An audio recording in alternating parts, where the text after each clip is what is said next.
ಮಂಗಳ ಜ್ಯೋತಿ ಕಲ್ಯಾಣಪುರದ ಕ್ರಾಂತಿಯ ಜ್ಯೋತಿ ಸಮತೆಯ ಸಾರಿದ ಶಾಂತಿಯ ಜ್ಯೋತಿ ಜ್ಯೋತಿ ಜಗವ ಬೆಳಗಿ ಬಸವನ ಜ್ಯೋತಿ ಜಗವ ಬೆಳಗಿ ಕಾಯಕ ಮಹಿಮೆಯ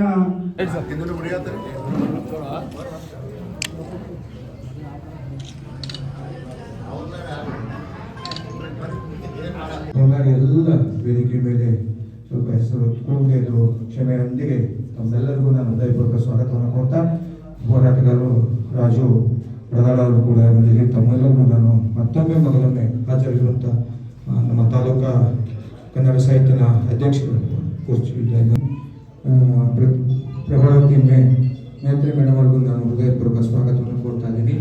ತಮ್ಮೆಲ್ಲರಿಗೂ ಮತ್ತೊಮ್ಮೆ ಪ್ರೀತಿಯ ಪತ್ರಿಕಾ ಮಾಧ್ಯಮದವರಿಗೆ ಹಾಗೂ ಎಲ್ಲ ಗಣ್ಯರಿಗೆ ತಾಲೂಕಾ ಜಯಂತ್ಯೋತ್ಸವ ಸಮಿತಿ ಹಾಗೂ ತಾಲೂಕು ಆಡಳಿತದಿಂದ ಮತ್ತೊಮ್ಮೆ ಮೊದಲೊಮ್ಮೆ ಸ್ವಾಗತವನ್ನು ಕೊಡ್ತಾ ಮಾನ್ಯರೇ, ಇವತ್ತು ಶ್ರೇಷ್ಠ ದಿನ ಅನ್ಬೋದು.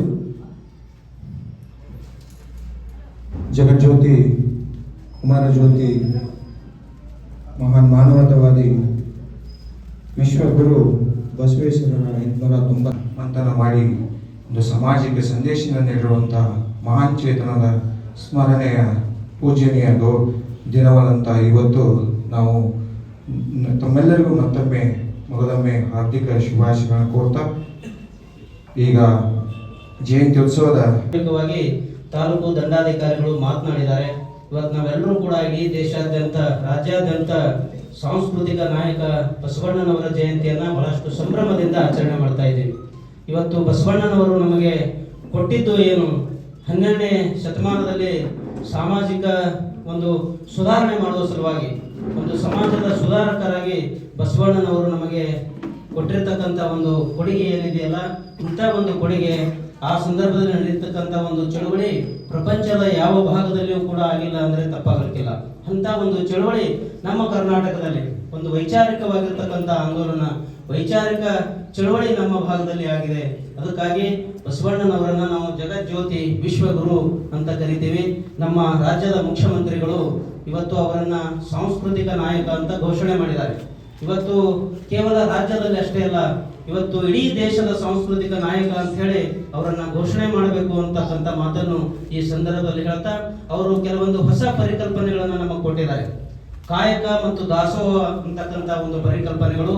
ಬಸವಣ್ಣ ಕೇವಲ ಸಮಾಜ ಸುಧಾರಕ ಆಗಿರಲಿಲ್ಲ, ಅವರೊಬ್ಬ ಶ್ರೇಷ್ಠ ಅರ್ಥಶಾಸ್ತ್ರಜ್ಞರಾಗಿದ್ದರು, ಒಬ್ಬ ರಾಜಕೀಯ ಮೇಧಾವಿಯಾಗಿದ್ದರು, ಅರ್ಥಶಾಸ್ತ್ರಜ್ಞ ಆಗಿದ್ರು ಅನ್ನೋಕ್ಕೆ ಕಾರಣ ಏನು ಅಂತಂದ್ರೆ ಅವತ್ತು ಅವರು ಕೊಟ್ಟಿರತಕ್ಕಂಥ ಸಿದ್ಧಾಂತ ಕಾಯಕ ಮತ್ತು ದಾಸೋಹ. ಇವತ್ತು ನಾವು ಅರ್ಥಶಾಸ್ತ್ರದಲ್ಲಿ ಕಾಣ್ತಾ ಇದ್ದೇವೆ.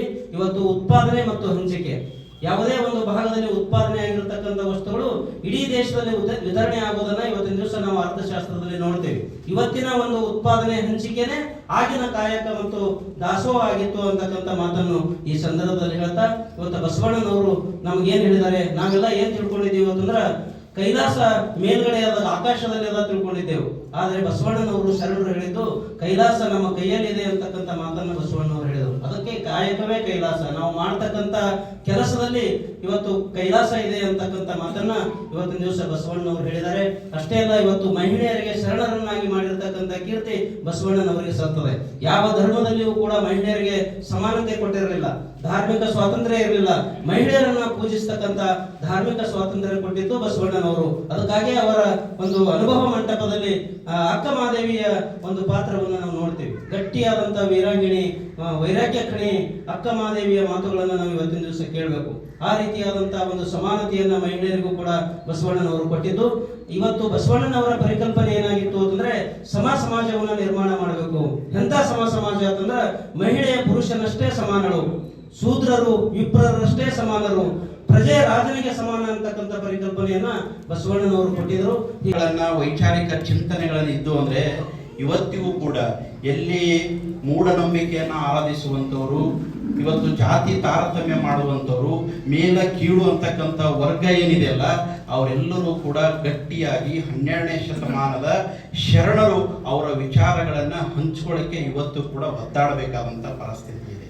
ಅವತ್ತು 12ನೇ ಶತಮಾನದಲ್ಲಿ ಎಲ್ಲ ಶರಣರು ತಮ್ಮ ವಿಚಾರಗಳ ವಚನಗಳ ಮೂಲಕ ಈ ಸಮಾಜದಲ್ಲಿ ಬಿಟ್ಟು ಹೋದಂಥ ವಿಚಾರಗಳೇನಿವೆಲ್ಲ ಇವತ್ತಿಗೂ ಕೂಡ ಈ ಬಾಬಾ ಸಾಹೇಬ್ ಅಂಬೇಡ್ಕರ್ ಅವರು ಏನು ಸಂವಿಧಾನ ಕೊಟ್ಟಿದ್ದಾರಲ್ಲ, 12ನೇ ಶತಮಾನದ ಎಲ್ಲ ಶರಣರ ವಚನಗಳ ಚಿಂತನೆಯನ್ನ ಈ ಭಾರತ ದೇಶದ ಇವತ್ತು ಸಂವಿಧಾನದಲ್ಲಿ ಹಲವಾರು ವಿಚಾರಗಳನ್ನ ಅಳವಡಿಕೆ ಆಗಿರುವಂಥದ್ದು.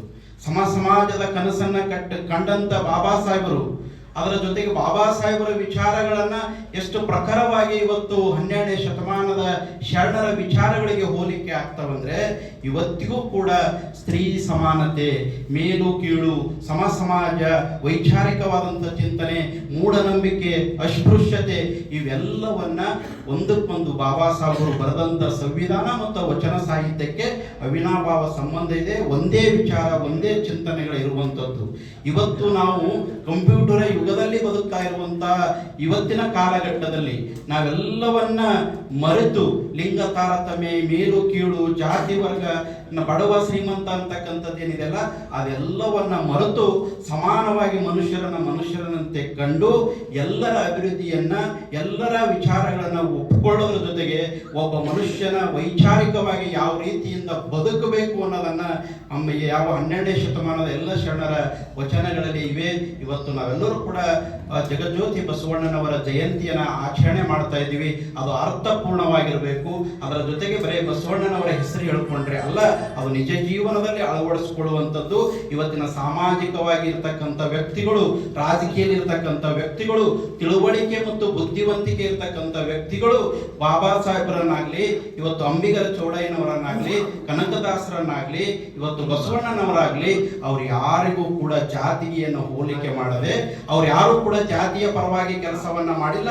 ಜಾತಿಗೆ ಸೀಮಿತವನ್ನ ಮಾಡಿ ಅವರ ವಿಚಾರಗಳಿಗೆ ಕೊಲೆ ಮಾಡತಕ್ಕಂಥದ್ದು ಆಗಬಾರದು. ಸಪ್ತ ಸೂತ್ರಗಳು: ಕಳಬೇಡ, ಕೊಲಬೇಡ, ಹುಸಿಯ ನುಡಿಯಲು ಬೇಡ, ಅನ್ನರಿಗೆ ಎಸೆಯು ಕಡಬೇಡ, ಎದುರು ಹಳಿಯಲು ಬೇಡ, ಇದೇ ಅಂತರಂಗ ಸುದ್ದಿ, ಇದೇ ಬಹಿರಂಗ ಸುದ್ದಿ ಅನ್ನುವಂಥ ಸಪ್ತ ಸೂತ್ರಗಳನ್ನು ನೀಡಿದಂಥ ಮಹಾನ್ ಪುರುಷ. ಇವತ್ತು ನಾನು ಶೋಷಿತ ವರ್ಗದಿಂದ ಬಂದಂಥವ, ಶೋಷಿತ ವರ್ಗದವರಿಗೆ ಬದುಕಿಗೆ ಬೆಳಕಾದಂಥವ, ಈ ಭೂಮಂಡಲದ ಸೂರ್ಯ ಬಸವಣ್ಣ ನಮಗೆ ಪ್ರಪಂಚದಲ್ಲಿ ಶಾಶ್ವತವಾದಂಥ ತಂದೆ, ಶಾಶ್ವತವಾದಂಥ ತಾಯಿ ಕೊಟ್ಟಂಥವ್ರು ಯಾರಾದ್ರೂ ಇದ್ದರೆ ಅದು ನಮಗೆ ಶೋಷಿತರಿಗೆ ತಂದೆಯ ಜಾಗದಲ್ಲಿ ಇದ್ದಂಥವರು ಬಸವಣ್ಣವರು. ಅದನ್ನು ನಾವು ಇವತ್ತು ಪ್ರಪಂಚದಲ್ಲಿ ಇನ್ನೊಂದು ಮಾತನ್ನು ಹೇಳ್ಬೇಕು ಬಯಸಿದಂದ್ರೆ, ಈಗ ಕನ್ನಡ ಭಾಷೆಗೆ ಅನ್ನದ ಭಾಷೆಯಾಗಿ ಪರಿವರ್ತನೆ ಮಾಡಿದಂಥವರು ನಮ್ಮ ಪೂಜ್ಯ ಬಸವಣ್ಣವರು. ಕಾಯಕದ ಮಹತ್ವವನ್ನು ನೀಡಿ ಮತ್ತು ಸಂಪನ್ಮೂಲಗಳನ್ನು ಕ್ರೋಢೀಕರಿಸಿ ಅದನ್ನು ವಚನಗಳ ಮೂಲಕ ಬಳಕೆ ಮಾಡಿಕೊಳ್ಳುವಂಥ ಒಂದು ವಿಧಾನಗಳನ್ನು ಜಗತ್ತಿಗೆ ಪರಿಚಯಿಸಿಕೊಟ್ಟಂತ ಕನ್ನಡ ಭಾಷೆಗೆ ಅದು ಅನ್ನದ ಭಾಷೆ ಅಂತೇಳಿ ಕರಿಬೇಕಾಗ್ತದೆ. ಅದಂತೆ ಇವತ್ತು ಅಮೇರಿಕಾ, ಇಂಗ್ಲೆಂಡ್, ರಷ್ಯಾ ಮತ್ತು ಇತರ ದೇಶಗಳಲ್ಲಿ ವಚನಗಳನ್ನು ತರ್ಜುಮೆ ಮಾಡಿ ಪ್ರಪಂಚಕ್ಕೆ ಹಂಚುವಂಥ ಕೆಲಸವನ್ನು ನಡೆದಿದೆ. ಇವತ್ತು ಪ್ರಪಂಚದಲ್ಲಿ ಬಾನ್ ವಿಶ್ವವಿದ್ಯಾಲಯ ಇವತ್ತು ನಿನ್ನೆ ಒಂದು ಪ್ರಕಟಣೆ ನೋಡಿವಿ. ಬಾನ್ ವಿಶ್ವವಿದ್ಯಾಲಯದಲ್ಲಿ ಈ ಫೋಕ್ ಲಿಟರೇಚರ್ ಅಂದರೆ ಈ ಸಾಹಿತ್ಯದೊಳಗೆ ಗ್ರಾಮೀಣ ಪ್ರದೇಶದಂಥ ಸಾಹಿತ್ಯ ಇವತ್ತು ನಶಿಸುವಂಥ ವಿಚಾರಗಳನ್ನು ವ್ಯಕ್ತಪಡಿಸಿದ್ದಾರೆ. ಆದರೆ ಇವತ್ತು ಭಾರತದಲ್ಲಿ ಇನ್ನೂ ಹೆಚ್ಚಿನ ಈ ವಚನ ಸಾಹಿತ್ಯ ವಿಶ್ವವಿದ್ಯಾಲಯ ಸ್ಥಾಪನೆ ಮಾಡುವಂಥ ಒಂದು ಶುಭ ಗಳಿಗೆಯನ್ನು ನಾವು ನೋಡ್ತಿದ್ವಿ. ಇಂಥ ಮಹಾನ್ ಪುರುಷನ ಜಯಂತಿಯಲ್ಲಿ ಆಚರಣೆ ಮಾಡ್ಲಿಕ್ಕೆ ಇವತ್ತು ನಾವೆಲ್ಲ ಸಿದ್ಧರಾಗಿದ್ದೀವಿ. ಇಂಥ ಸಂದರ್ಭದಲ್ಲಿ ಭಾಗವಹಿಸಲಿಕ್ಕೆ ಎಲ್ಲರಿಗೂ ಶುಭಾಶಯಗಳು ಹೇಳ್ತಾ ನಾನು ಮಾತನಾಡಲಿಕ್ಕೆ ಅವಕಾಶ ಮಾಡಿದ್ವಿ. ಎಲ್ಲ ಧನ್ಯವಾದ. ಪ್ರಕಾಶಣ್ಣ ಜಮಾದಾರರು ಹೇಳಿದ ಹಾಗೆ ಕಾಯಕ ಮತ್ತು ದಾಸೋಹಕ್ಕೆ ಒಲವನ್ನು ತೋರಿಸಿ ಅವರು ಲಿಂಗ ದೀಕ್ಷೆಯನ್ನು ಪಡೆದುಕೊಂಡು ಲಿಂಗಾಯತ ಧರ್ಮಕ್ಕೆ ಅವರು ಕನ್ವರ್ಟ್ ಆಗ್ತಾರೆ. ಮುಂದೆ ಅವರು ಜಾತಿ ಪದ್ಧತಿ, ಮೂಢನಂಬಿಕೆ ಮತ್ತು ಲಿಂಗ ತಾರತಮ್ಯದ ವಿರುದ್ಧ ಹೋರಾಡಿ ತಮ್ಮ ವಚನಗಳ ಮೂಲಕ ಸಮಾನತೆಯನ್ನು ಮತ್ತು ಅನುಭವ ಮಂಟಪದ ಮೂಲಕ ಪ್ರಜಾಪ್ರಭುತ್ವ ವ್ಯವಸ್ಥೆಗೆ ಅವರು ನಾಂದಿ ಹಾಡ್ತಾರೆ. ಶಿವಕುಮಾರ್ ನಾಟಿಕರ್ ಅವರು ಹೇಳಿದ ಹಾಗೆ 12ನೇ ಶತಮಾನದಲ್ಲಿ ಏನು ಅನುಭವ ಮಂಟಪ ಮಾಡಿದ್ರು ಬಸವಣ್ಣವರು, ಡಾಕ್ಟರ್ ಬಾಬಾ ಸಾಹೇಬ್ ಅಂಬೇಡ್ಕರ್ ಅವರು ಏನು ಸಂವಿಧಾನ ರಚನೆ ಮಾಡಿದ್ದಾರೆ ಅದಕ್ಕೆ ಬಸವಣ್ಣವರು ಮಾಡಿರ್ತಕ್ಕಂಥ ಅನುಭವ ಮಂಟಪದ ಭದ್ರ ಬುನಾದಿ ಅಂತ ಹೇಳಿ ಬಹಳ ಹೆಮ್ಮೆಯಿಂದ ಹೇಳಲಿಕ್ಕೆ ಬಯಸ್ತೇನೆ. ಅನುಭವ ಮಂಟಪದಲ್ಲಿ ಎಲ್ಲ ಜಾತಿಯ ಕುಲಕ್ಕೊಬ್ಬ ಶರಣರಿಗೆ ಅಲ್ಲಿ ಚಿಂತನೆ ಮಾಡಲಿಕ್ಕೆ, ಚರ್ಚೆ ಮಾಡಲಿಕ್ಕೆ, ಯಾವ ಯಾವ ಜಾತಿಯಲ್ಲಿ ಏನೇನು ಶೋಷಣೆ ನಡೀತಾ ಇದೆ, ದೌರ್ಜನ್ಯ ನಡೀತಾ ಇದೆ, ಈ ಅನುಭವ ಮಂಟಪದಲ್ಲಿ ನಿಮಗೆಲ್ಲ ಸಮಾನವಾದಂಥ ಅವಕಾಶ ಕೊಡ್ತೇವೆ. ಈ ಅನುಭವ ಮಂಟಪದಲ್ಲಿ ನಿಮ್ಮ ಸಮಸ್ಯೆಗಳೇನಿದ್ದಾವೆ, ನೀವು ಯಾವ ರೀತಿ ಶೋಷಣೆಗೆ ಒಳಗಾಗಿದ್ದೀರಿ, ಸಾಮಾಜಿಕವಾಗಿ, ರಾಜಕೀಯವಾಗಿ, ಶೈಕ್ಷಣಿಕವಾಗಿ, ಇಲ್ಲಿ ನೀವು ಅನುಭವ ಮಂಟಪದ ಮೂಲಕ ಚರ್ಚೆ ಮಾಡಿ ನಿಮ್ಮ ಸಮಸ್ಯೆಗಳಲ್ಲಿ ಬಿತ್ತರಿಸಿಕೊಳ್ಳೋದಕ್ಕೆ ನಿಮಗೆ ಸಮಾಜದ ನಿರ್ಮಾಣ ಕನಸು ಏನಿತ್ತು ಬಸವಣ್ಣವ್ರದು ಅಲ್ಲಿ ಚರ್ಚೆ ಮಾಡಲಿಕ್ಕೆ ಅವಕಾಶ ಮಾಡಿಕೊಡ್ತಾರೆ. ಜೊಕ್ಕಂತ ಹೊರಕ ಅದಕ್ಕೆ ಕಾರ್ಯಕರ್ತರು ಯಾರಂದ್ರ ಬಸವಣ್ಣವರು ಇಂಥ ನಮ್ಮ ಭಾರತ ದೇಶಕ್ಕೆ ಹುಟ್ಟಿ ಮತ್ತು ಎಲ್ಲ ಸಮಾಜದವ್ರಿಗೆ ಜೊಕ್ಕೊಂದು ಹೊರಕ ಒಂದು ದೊಡ್ಡ ಸಭೆ ಮಾಡಿ ಎಲ್ಲರಿಗೆ ಅವ್ರವ್ರ ಜಾತಿಯ ಶರಣರಿಗೆ ಎಲ್ಲರೂ ಕರೆಸಿ ಮತ್ತು ಅವ್ರಿಗೆ ಆ ಸಮಾಜದವ್ರಿಗೆ ನ್ಯಾಯ ಕೊಡುವಂಥ ಕೆಲಸ ಯಾರು ಮಾಡಿದ್ರು ಅಂದ್ರೆ ನಮ್ಮ ದೇಶದಲ್ಲಿ ಹುಟ್ಟಿದಂಥ ಅಣ್ಣ ಬಸವಣ್ಣವರು ಮತ್ತು ಎಲ್ಲ ಸಮಾಜಕ್ಕೆ ನ್ಯಾಯ ಕೊಟ್ಟರು ಯಾರಂದ್ರ ಬಸವಣ್ಣ ಅಂತ ಹೇಳ್ಬೇಕಾಗ್ತದ. ಅನುಭವ ಮಂಟಪದಾಗಿಂದ ನಾವು ಒಬ್ಬರಿಗೆ ತೋಡ್ ನಡೆದಿದ್ದೆವು. ಅಲ್ಲಿಗೆ ಚಳವಳಿ ಒಬ್ಬರಿಗೆ ತೋಡ್ ನಡೆದಿವಿ, ಅಕ್ಕಮಾದೇವಿಗೆ ಒಬ್ಬರು ತೋಡ್ ನಡೆದಿದ್ದೆವು. ನಮಗೆ ಗೊತ್ತೇ ಇರಲಿಲ್ಲ ಇವ್ರು ಇದೇ ಜಾತಿಯವ್ರು ಅಂತೇಳಿ. ಅಂತ ಜಾತಿಯ ಒಂದು ವ್ಯವಸ್ಥೆಯನ್ನು ಹಾಳು ಮಾಡಿ ತೆಗೆದಕ್ಕಿಂತ ಒಗದಂಥವ್ರಿಗೆ ಮತ್ತೆ ನಾವು ಜಾತಿ ಸೃಷ್ಟಿ ಮಾಡತ್ತೀವಲ್ಲ, ಇದು ಈ ದೇಶದ ದುರಂತ ಅನ್ನೋಂಥದ್ದನ್ನು ನಾವು ಇವತ್ತು ಅರ್ಥ ಮಾಡ್ಕೋಬೇಕೆ. ನಾವು ಜಾತಿಗೆ ಅಳವಡಿಸ್ಕೊಳತ್ತೀವಿ, ನಮಗೆ ಗೊತ್ತಿರಲಿಲ್ಲ ಅವ್ರು ಯಾವ ಜಾತಿ ಅಂತ ಹೇಳಿ. ಇವತ್ತ ನಾವು ನೋಡ್ತೀವಿ ಸಿದ್ದರಾಮೇಶ್ವರ ಜಯಂತಿ ಮಾಡಾಗ ಎಷ್ಟು ಕೆಟ್ಟದಾಗಿ ನಡೀತದೆ ಅಂತಂದ್ರೆ ಇಲ್ಲಿ ಯಾರು ಬರಲಾರ್ದಂಥ ವ್ಯವಸ್ಥೆ. 12ನೇ ಶತಮಾನ ಶರಣರು ಬಯಸಿದಂಥ ಸಮಾಜ ವ್ಯವಸ್ಥೆಯನ್ನ ನಾವು ನಿರ್ಮಾಣ ಮಾಡ್ಬೇಕಾದ್ರ ನಮಗೆ ಕುಂತವ್ರ ಮನಸ್ಸುಗಳು ಚಲೋ ಇರ್ಬೇಕು. ಕುಂತವ್ರ ಮನಸ್ಸು ಚಲೋ ಇರಲಿಲ್ಲ ಅಂತಂದ್ರೆ ಯಾವ ತತ್ವ ಹೇಳೋದಕ್ಕೂ ಸಾಧ್ಯ ಇಲ್ಲ ಅನ್ನೋದನ್ನ ನಾವು ಇವತ್ತು ಅರ್ಥ ಮಾಡ್ಕೋಬೇಕು. ಮತ್ತು ನಾ ಏನು ಹೇಳ್ತೀನಿ ಅದೇ ನಡಿಬೇಕು. ಇರಲಿಲ್ಲ ಅಂದ್ರೆ ನಿಮಗೆ ರಿಜೆಕ್ಟ್ ಮಾಡೋಂಥ ವ್ಯವಸ್ಥೆ ಜನ ನೋಡ್ತಾರ ಅನ್ನೋದ, ಜನ ನೋಡ್ಲತ್ತದಂತೆ ನೀವು ಮಾಡ್ರಿ. ದೇವ್ರಿಗೆ ಅಂಜಬೇಡ್ರಿ, ಜನಕ್ಕೆ ಅಂಜಿರಿ ಅನ್ನೋಂಥ ಮಾತನ್ನ ಇವತ್ತು ಹೇಳ್ತೀನಿ. ಹಾಗಾಗಿ ನಾವು ನಡೆದಂತೆ ನುಡಿಬೇಕು. ಅಂತ ಶರಣರ ತತ್ವಗಳನ್ನು ನಾವು ಅಳವಡಿಸುವ ಮೂಲಕ ನಮ್ಮ ಸಮಾಜ ನಿರ್ಮಾಣ ಮಾಡಬೇಕು, ಶೋಷಣಾ ಮುಕ್ತ ಸಮಾಜ ನಿರ್ಮಾಣ ಮಾಡಬೇಕು, ವೈಚಾರಿಕ ಸಮಾಜ ನಾವು ನಿರ್ಮಾಣ ಮಾಡಕ್ ಮುಂದಾಗಬೇಕು. ಬರೀ ಇಲ್ಲಿ ಹೇಳಿ ಹೋದ್ರೆ ಆಗಲ್ಲ ಅನ್ನೋಂಥದನ್ನ ಹೇಳ್ತಾ, ನಾವು ಸಣ್ಣವರಿದ್ದಾಗ ನಾವು ಪಾಠ ಹೆಂಗೆ ಓದಿದ್ದೇವೆ ಅಂದ್ರೆ, ಕಿತ್ತೂರಾಣಿ ಚೆನ್ನಮ್ಮ ಅಂದ್ರೆ ಧರ್ಮ ರಕ್ಷಕಿ ಅಥವಾ ದೇಶ ರಕ್ಷಕಿ, ಬ್ರಿಟಿಷರ ವಿರುದ್ಧ ಹೋರಾಟ ಮಾಡ್ದಕ್ಕೆ ಅಂತ ಹೇಳಿ ಒನಕೆ ಒಬ್ಬವ ಧೀರ ಮಹಿಳೆ. ಆದ್ರೆ ಇಲ್ಲಿ ಬಂದಾಗ ನನಗೆ ಬಹಳ ಆಶ್ಚರ್ಯ ಆಯ್ತು, ಆ ಜಾತಿಯವರೇ ಬರ್ತಾರಪ್ಪ, ಇವ್ರು ಈ ಜಾತಿಯಕ್ಕೆ ಹಾಳು ಅಂದಾಗ ಇಷ್ಟು ನೋವಾಯ್ತು.